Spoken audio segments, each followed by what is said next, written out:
Good afternoon. This is Quintus Curtius, and welcome back to the podcast.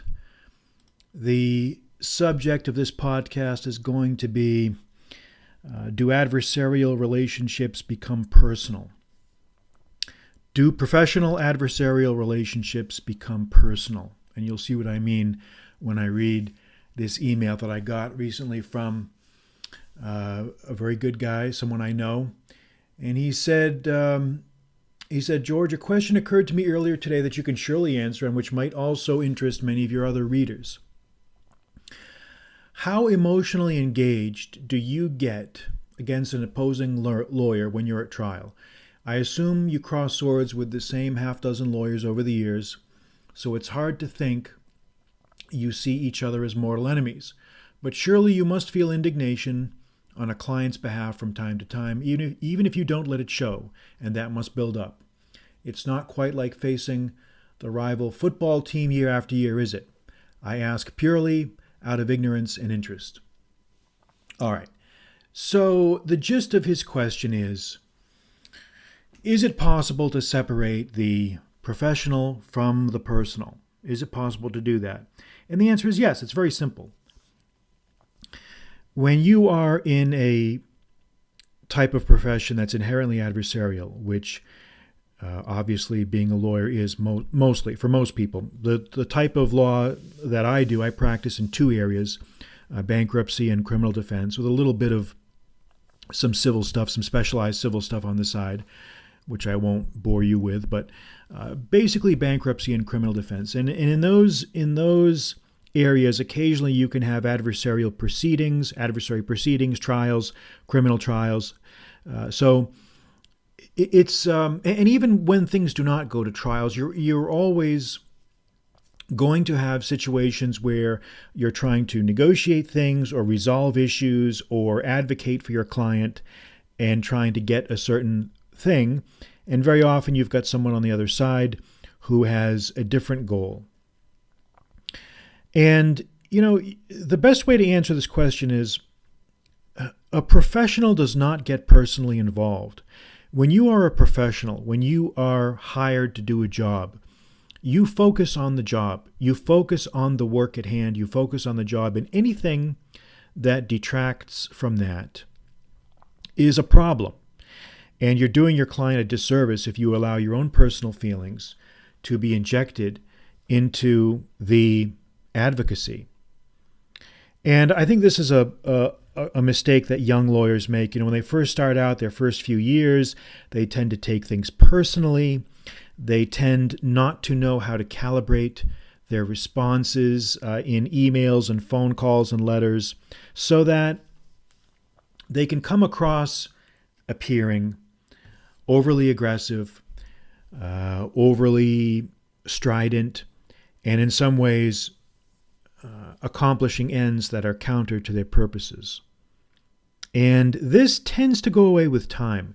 As you get older, as you get more experienced, and I've been practicing law now since 1998, so it's 25 years. It's a relatively long time, and not in some sitting in some corporate office, actually representing clients, having to earn your bread by the sweat of your own brow, by what you bring in. So it's a very, very different dynamic.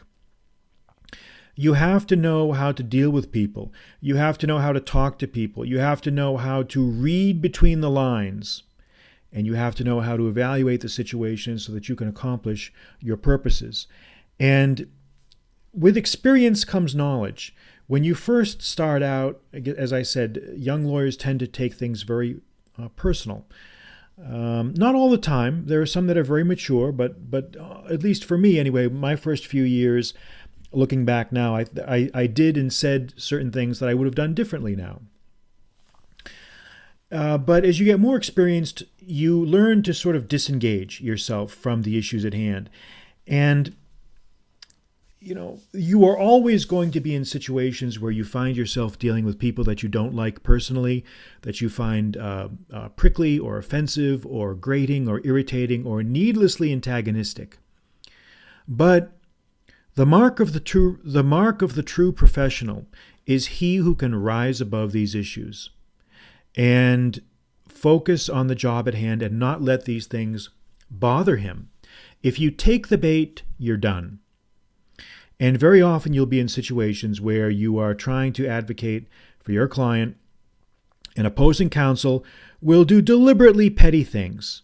They'll do deliberately malicious things or deliberately petty things, sometimes to test you, sometimes as a mark of frustration. And I usually notice this when they have a weak case. Generally, the weaker someone's case is, the more aggressive they are and the more hostile they are. That tends to be the correlation that I've noticed. Breezy confidence comes with knowing that you have a strong case. It's the people that become sort of,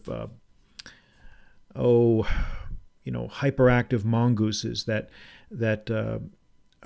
are the indications that they have very bad facts, and they know it. But you can't take the bait.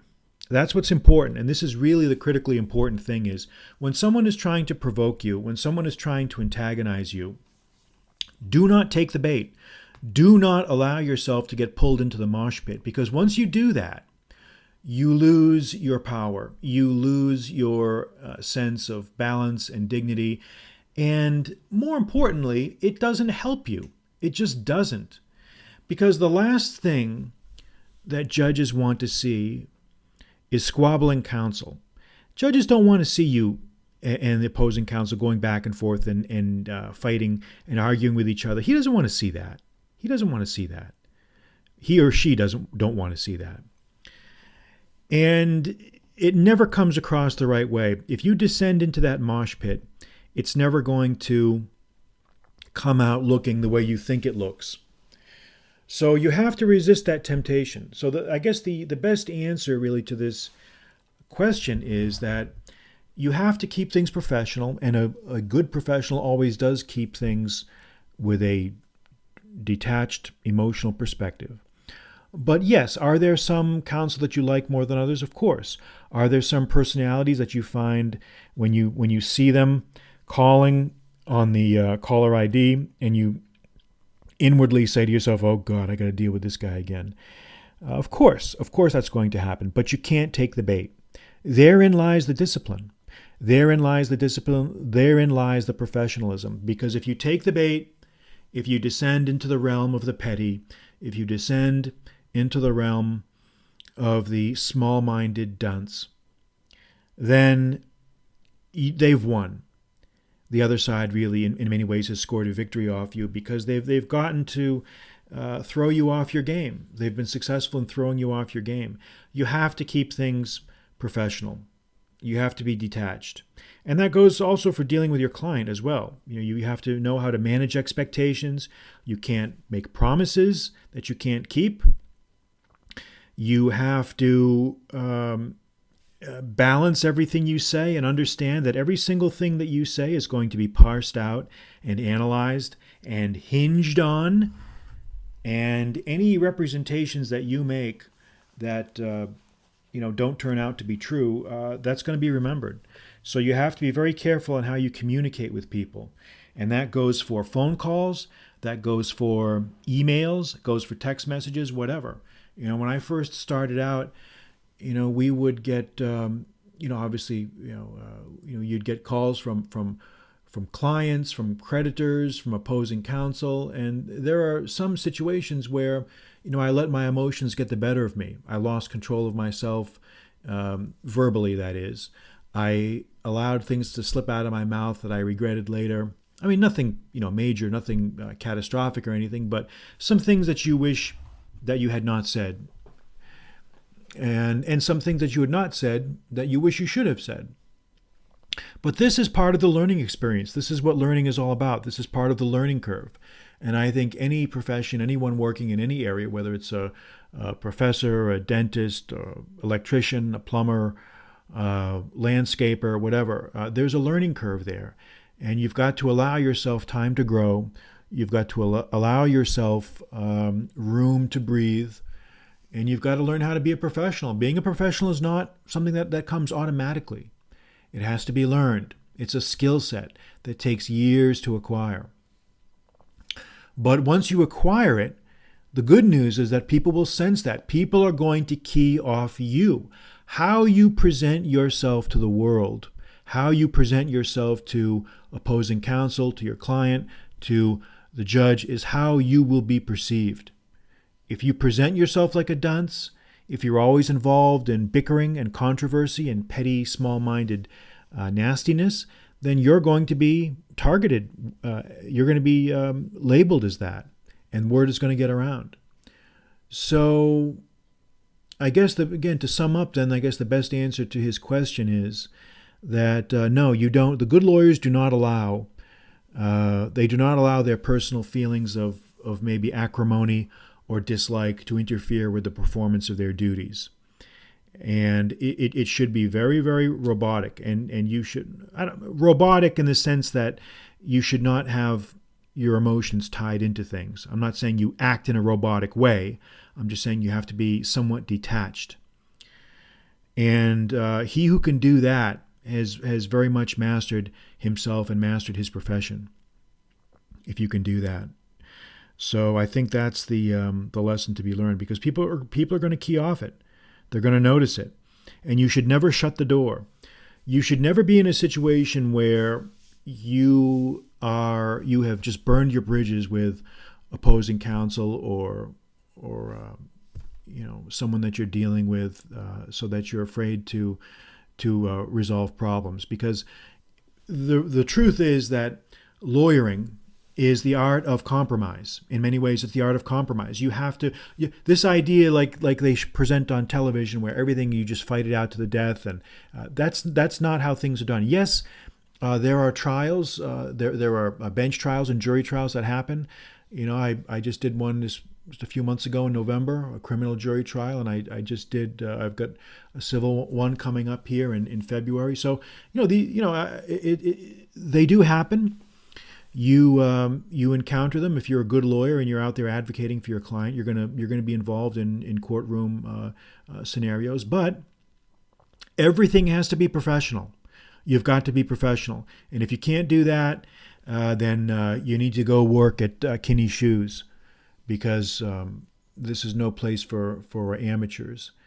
And I have to say, over the years, I've rarely seen opposing counsel really descend into doing anything really, really egregious. I have, in my career, there have been some rare instances, very rare instances, which I will not go into, of opposing counsel actually violating certain ethical rules and getting called out for it, not by me, but by the judge.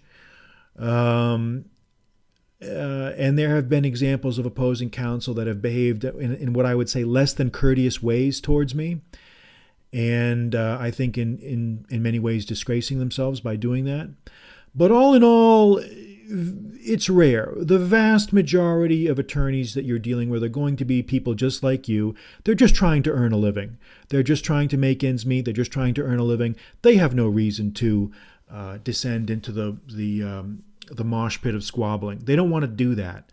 They don't allow their personal feelings to get involved with the performance of their work. Some do. There are some rare ones who actually get a rise out of it, and that's one of the things that you will learn. Is there are some people that are just sadistic. They just like confrontation. They just like drama, and they try to inflict that on you. But you've got to rise above it. You've got to know how to handle and manage those personages, so that you can keep your sanity and get the job done. Because at the end of the day, that's what it's all about, is results. Your clients want results. So anyway, I will sign off here for now. And until we talk again soon, keep on blasting and keep on crunching.